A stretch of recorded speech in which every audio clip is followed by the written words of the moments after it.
Hello and welcome to episode number 2 of Notified, where today we're going to be talking about fighting engagement bait with Facebook, an update to video distribution, and something just hot off the press, literally hours old. Instagram launches an alpha testing program. Are you going to be a part of it? So our first cab off the rank today, we're going to talk about Instagram launches an alpha testing program for iOS and Android users. And they start off by saying, are you an early adopter? And the premise of this entire show with Notified is to be able to bring you the hottest, the latest, the newest features that are basically unraveling as we speak. And the biggest success that I've seen by things that we've utilized in our business. So for example, a long time ago when Facebook offers came out, we utilized Facebook offers straight away and we generated 12,564 leads in a 24-hour process. I'll share that story in other videos. But the premise that I'm really always trying to teach is adopt early. So are you going to get onto this early? It may or it may not work, but in this case, Instagram, their opening line, are you an early adopter? So if you are an early adopter who likes to test new experimental things, and basically they even state here, this means that you will experience crashes and bugs. So if you're someone who gets annoyed by bugs and crashes and things not working, don't go and be an early adopter. But if you are, then they are running an Android beta program for they've been running an Android beta program for a couple of years now. However, they are now going to be introducing far more sophisticated features. That's pretty cool. So basically what Facebook, and I talked about this in episode number 1 of Notified, if you haven't, go back, check it out, where Facebook have at any one time up to 10,000 different variations of Facebook. And that's coming from Mark Zuckerberg himself. 10,000 different variations running at the same time. So Instagram obviously are adopting that principle now and having, I don't know how many thousand, but I'm sure there's multiple thousands of different types of Instagram apps out there as well. So if you want to be an early adopter, we'll put the link in the show notes below. Go check it out, go and sign up and let us know. If you do jump on board, let us know what you utilize. Let us know what's coming. We'll certainly be signing up as an early adopter so we can bring the news to you first. Unfortunately, the iOS program is not taking any additional requests to join at this time, so this is going to be for Android users only. However, don't just take my word for it. Even though they have stated here that they're not taking any requests, I personally would still go and try and request, see if that's available for you. There's a number of different options that you can always be a part of. We'll link up in the show notes below for you to just go and check it out, and hopefully it can work for you. Just when you thought your organic reach couldn't get any worse, it's about to. According to Facebook on December 18th, 2017, Henry Silverman, Operations Integrity Specialist and Engineer, he released this on the Facebook newsfeed room.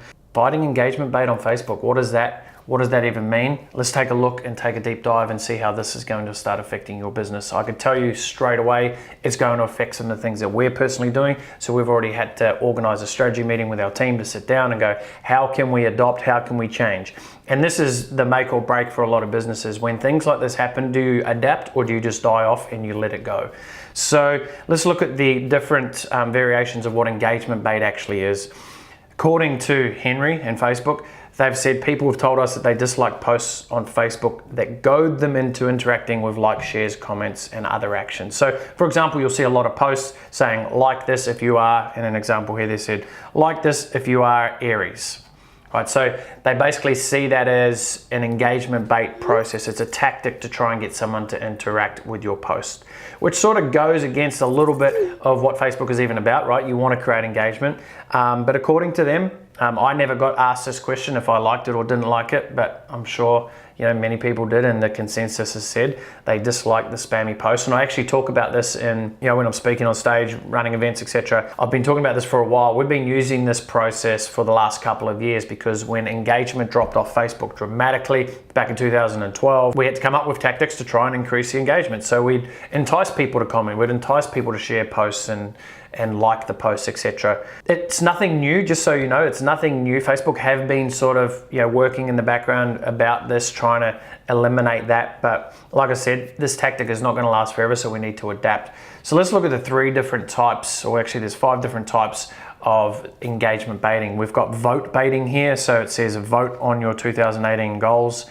And they've got an image there, you've got be fitter, find love, get a promotion. So, they vote by for you to enter to be fitter, you would hit the smiley face in this instant. It's something that's enticing you to interact, okay? Don't worry, I'll come back with some solutions towards the end of this.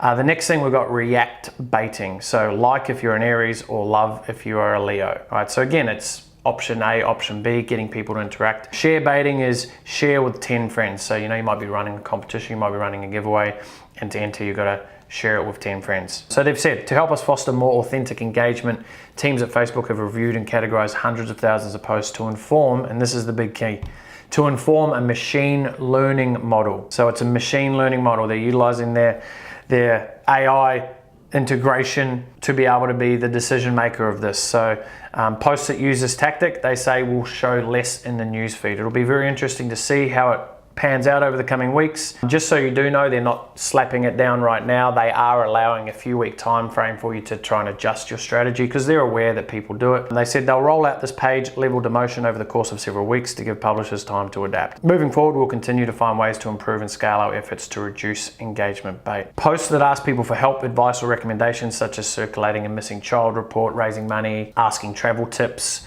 they will not be impacted by this update. So it's going to be interesting to see. It's going to all come down to the language. It's going to come down to the wording of how you're actually wording your posts. They're not going to ban you for doing it, but what they will do is they'll demote your posts. To what extent, I don't know. It'll just be interesting to see how it folds out. There's also another two options, tag baiting. So, who is your mystery girl? Tag friends in this example. So if you're asking someone to tag their friend or tag a mate who does X, Y, Z, then that's going to get demoted. And of course, comment baiting. This is one that we use a lot. You'll see a lot in our posts is, comment below if you want this, or comment the word this, etc. There's going to be ways on how you can do it. Instead of saying comment yes, here's a little tactic, a tactical thing that I know we'll be adopting is, instead of saying comment yes or comment a specific word, you just say let us know below if you would like XYZ. It's not necessarily getting them to create what you call a yes ladder or a specific word ladder. So there's going to be ways around it. But it does say publishers and other businesses that use engagement bait tactics in their posts should expect their reach on these posts to decrease. So it'll be very interesting as the machine starts learning and finding. Like, I wonder if it will have a parameter around if you see a consistent word, if that will decrease it. Now, I don't know how this would work if you're utilizing a sponsored ad. So if you have a sponsored ad that's getting, creating a yes ladder, so to speak, I wonder if they will reduce the reach of that, given that it's paid. So those are things to be testing. So if you've been getting a lot of traction with doing these viral type posts and you haven't utilized it on a paid aspect, that could definitely be a variable for you to look at. But if we click over here, as always, there's always new information. Here is, they've got a number of different principles that really outline. I'm not going to go through this right now, but we'll link this up below so you can go and check this out and read it. It also says how the newsfeed works. It's got obviously different type of information again around engagement bait rules, guidelines. So it's going to be interesting. They say, why are they doing it? Well, people have told us that they dislike spammy posts. I get that. I've always thought it's quite spammy myself. I've just been utilizing it whilst it's working. What languages will it impact? Starting with just English. So if you're advertising in a different language and you can understand what I'm saying now, keep using it, because they're not going to do anything until later 2018. It says, is engagement bait all bad? So this is probably important to note, because I don't want people freaking out going, how am I going to do it? It says, whilst a lot of posts that use engagement bait tactics try to boost their content, that isn't relevant or meaningful. So there is going to be a level of decision making that you need to decide upon, obviously, in regards to, is what you're doing meaningful? If you're doing comment yes below and I'll send you this magic link, that's not going to work. What we will be testing is having a longer form copy as well. So actually having information, having content in your posts. So don't just use the one-liners, because the machine learning will pick that up quite easily, I would imagine. So maybe you could be testing a longer form copy in your posts and then say, look, if you wanted to get more information or you wanted to hear more about this, just let me know below. It'll be interesting. Testing. One of the questions, how can I ask followers to engage? If not through engagement bait, the answer, you can prompt your followers to engage by creating relevant and meaningful stories. So I know that feature, this alone, is going to start affecting a lot of businesses. The key takeaways with this is, start changing the way you utilize your language, start making your posts more meaningful, have a bit more context to the post versus a one-liner, post below and I'll send you X. Those are obviously going to be the first that are going to get triggered and pulled up. So we'll see how it goes, and we'll let you know if we crack any extra codes and figure it out, which I know we will, because there's no other choice. We're going to make it work.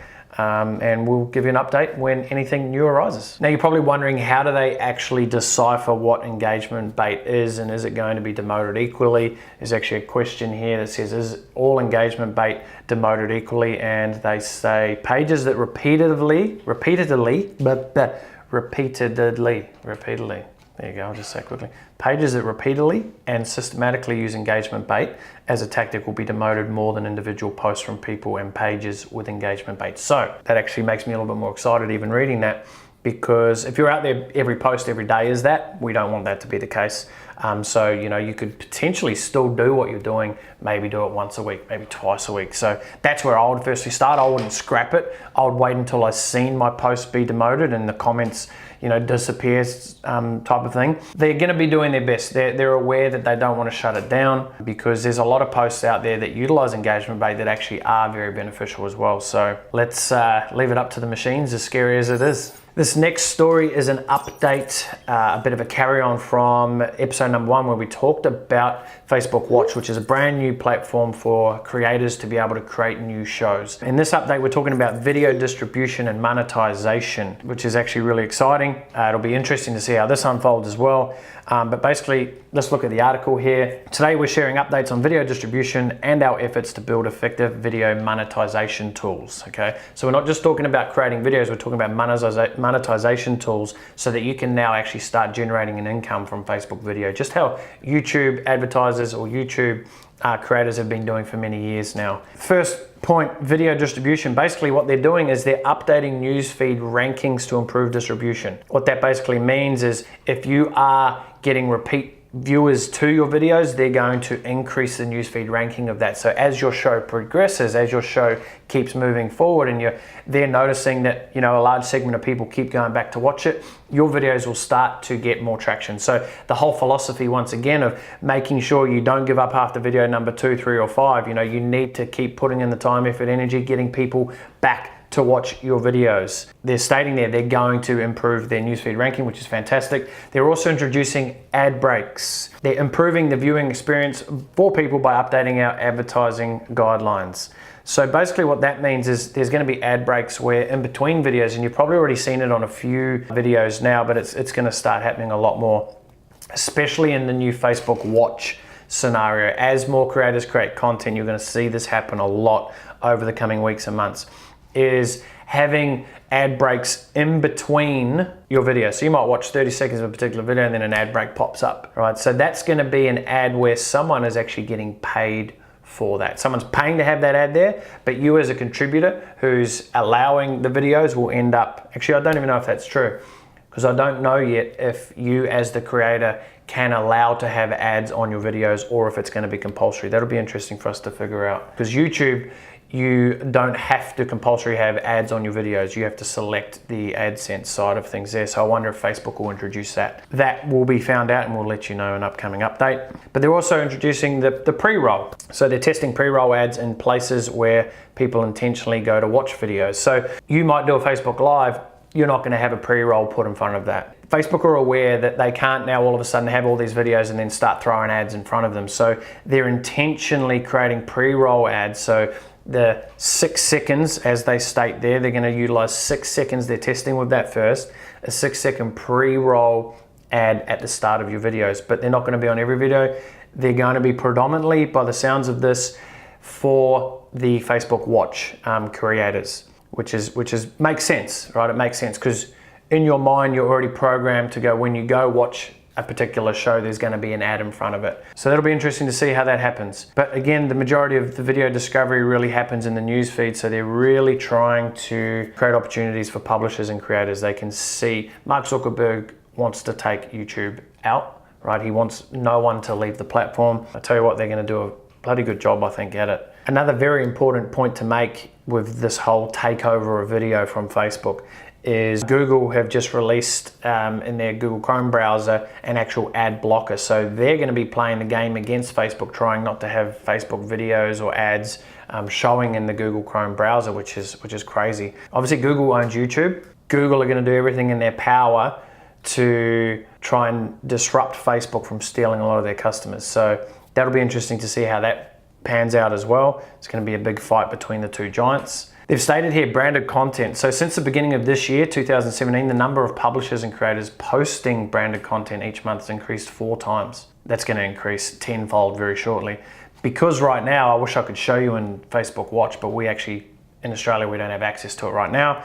So when that does though, like I said, is we'll be certainly on this and we'll be utilizing it a lot. I always wondered how the ad breaks would play out. They've said viewers tell us they prefer it when the video they are watching merits an ad break. For example, content they're invested in, content that they've sought out. So you're not just going to get a random ad popping up in your newsfeed. It's going to be very generic. It's going to be very like YouTube. It's going to be targeted to the consumer.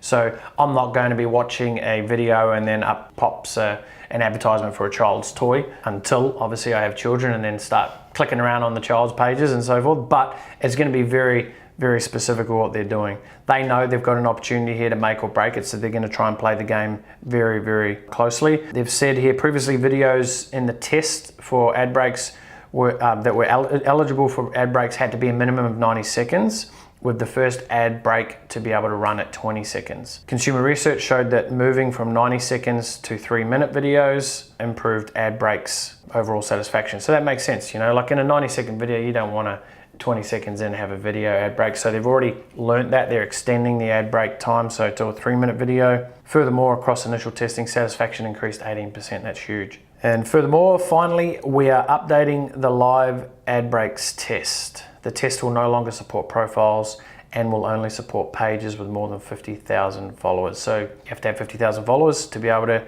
have these ad breaks popping on. So that's interesting as well. We're making changes because we've found profiles and pages below this threshold are more likely to share live videos that fail to comply with the content guidelines for monetization. They say next year we will begin testing pre-roll ads in places where people proactively seek out content. So like I mentioned in Facebook Watch, they're going to start with 6-second pre-rolls with the goal of understanding what works best. The feeling I've had as a consumer scrolling through videos in Facebook, the last thing I want is an ad popping up. Or at the very least, you know, have the option within 2 seconds or 3 seconds to get rid of it if I have to. If I have to sit and wait momentarily to go, you know, a few seconds, I think it becomes quite annoying. It'll be interesting. But like anything, any change, a lot of people don't like change. It'll become the norm and you won't even know that there was never ads. There'll be pre-roll ads happening everywhere. So unless you have a fan base of over 50,000 people and unless you have access to Facebook Watch right now, what I'd be doing is just sitting there and watching Facebook. Facebook Watch, just check in, see what's going on, try and follow some pages that are delivering videos through Facebook Watch. That would be good just to see what they're doing, seeing how that's unfolding, seeing how ads actually play. So take a very strategic look at it. Don't take it from a consumer perspective, take it from a business owner. How could you potentially utilize that when the tools do become available for you? So we're very focused on watching what other creators are doing right now, because when we do get the AOK, and Facebook aren't going to send you a message and say it's now available, it'll just pop up in your account. So you've got to be actively checking in to see when these updates are available for you. I'm excited to see where it takes us. Another opportunity to generate income potentially. I personally won't be wanting to have, and this goes back to my original question, if we have the ability to choose to have videos or ads running through our videos, I won't be selecting that. I don't want to personally disrupt the user experience through my video content. However, that's not to say in the future, we may change, we may develop. You know, on a 3-minute, 4-minute video, I'm definitely not going to have any ads. You know, if you put up a 20-minute video, maybe. If you've done a 30-minute Facebook Live and you're able to actually put ads in there, yeah, why not? Give it a crack, see how it goes. But one thing I do know is the ad revenue, and we'll have to try and find that article, but I read 55% of the ad revenue is going to go to the creator. That's pretty crazy. It'll be interesting to see their monetization. As YouTube currently, as a basis for monetization, for every 1 million views that the creator gets, they roughly get about $2,000 of income. So the difference there is Facebook views are a lot higher than YouTube views. So it'll be interesting to see how Facebook actually really start to qualify the actual views and not base it probably off 3-second views, which is what you see. And when you see a video that's had 1 million views, it just means it's had 1 million 3-second hits. So it doesn't mean it's actually being viewed, which is a total different conversation altogether. So much to work out. I'm glad I'm not the computer designer or the engineer who's creating that code, because that would just be a nightmare. But as a consumer, as a business owner, I'm really excited to see what happens. Thank you for tuning in to today's episode of Notified. As always, please be sure to like, share, and comment below. Let us know if you have anything to add to this, because again, this is hot off the press. You may know something that I don't know, and that means I want to know. So leave us a comment below, and I'll see you in the next episode. As my passport states, I'm Brett Campbell, and you've been notified.